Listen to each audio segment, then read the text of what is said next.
Quel con. J'aurais dû me méfier.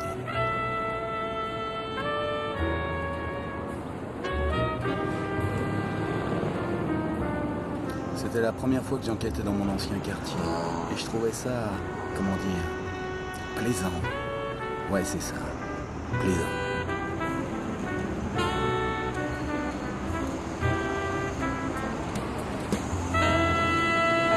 J'étais détective privé. Le métier avait pas mal évolué, alors je m'étais spécialisé dans l'espionnage industriel.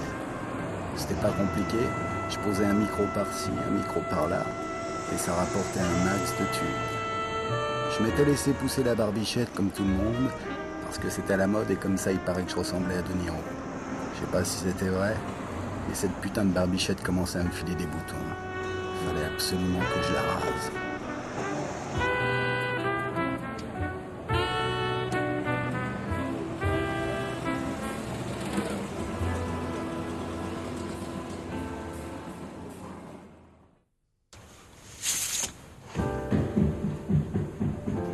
Ce matin-là, je faisais justement mes comptes quand ce putain de contrat a débarqué à l'improviste.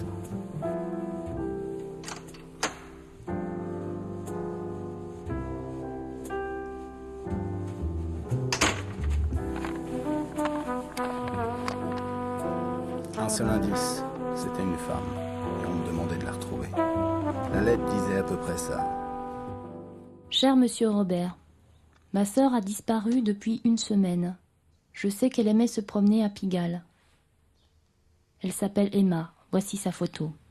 Ce soir, à 20h précises, je vous appellerai à la cabine téléphonique qui se trouve au pied du Sacré-Cœur.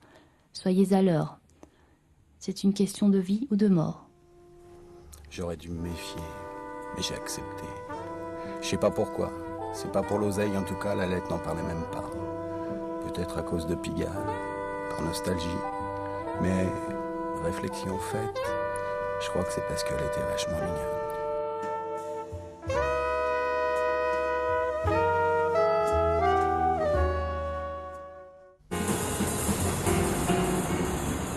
C'est pas que je prenais mon piège ou les petits fouineurs. Mais quand on est privé, toutes les méthodes sont bonnes.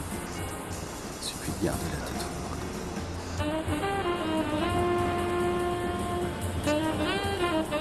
J'avais grandi à Pigalle et déménagé après la mort de mes parents. Bien sûr, quelques potes traînaient encore dans le quartier, et pour moi, cette enquête, c'était l'occasion de prendre un peu de leurs nouvelles. Tiens, Greg, aujourd'hui, il avait pignon sur rue, si vous voyez ce que je veux dire. J'étais certain que ça serait facile, mais ce coup-ci, il avait rien vu.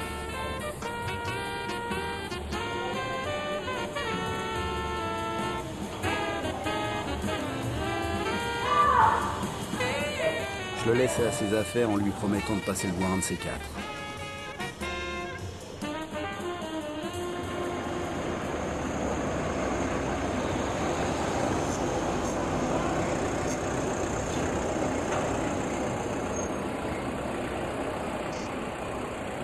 Pour ma part, j'avais encore du pain sur la planche, alors j'ai continué à traîner dans le quartier.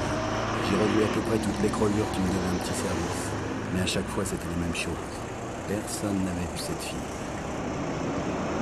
Alors je me suis souvenu de Mr. Thompson. Gamin, on avait fait les 400 coups ensemble. C'était un sacré connu. Même qu'à l'époque, on l'avait surnommé Frappe qu'un coup, c'est pour dire. Aujourd'hui, il était physionomiste dans la boîte branchée de Pigalle. Et lui, quand il voyait quelqu'un pour la première fois, clic, clac, il l'oubliait jamais. Mais ce coup-ci, comme par hasard, c'était négatif. Merde alors. J'avais enquêté toute la journée et j'avais pas une seule piste. Cette fille, c'était pire qu'un fantôme. Ça commençait à me les briser menus et j'étais prêt à tout laisser tomber. Sans me vanter, moi, Robert de Pigalle, incapable d'obtenir le moindre tuyau.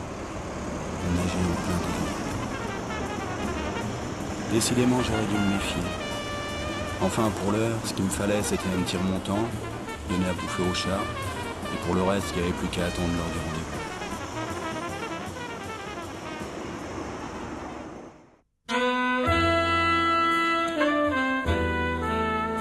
Finalement, je m'étais rasé la barbichette. Mon psy aurait appelé ça de l'automutilation, quel con. C'était ça ou bien choper des boutons. Tant pis pour De Niro, de toute façon, je trouvais que je lui ressemblais pas vraiment. Enfin bref, À 20h sur place, j'ai eu comme un petit problème. Mais c'était chronométré.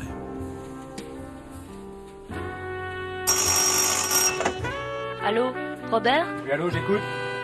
Vous étiez mieux avec la barbichette, c'est dommage. J'ai tout de suite compris qu'on m'avait suivi. Mais j'étais pas là à me geler pour discuter de la bienséance de la barbichette. Et puis quand je l'ai vue, j'ai cru que c'était une blague. La garce. Je l'avais pistée toute la journée et c'était elle, la fille sur la photo qui tirait les ficelles. J'allais lui demander des explications au moment où...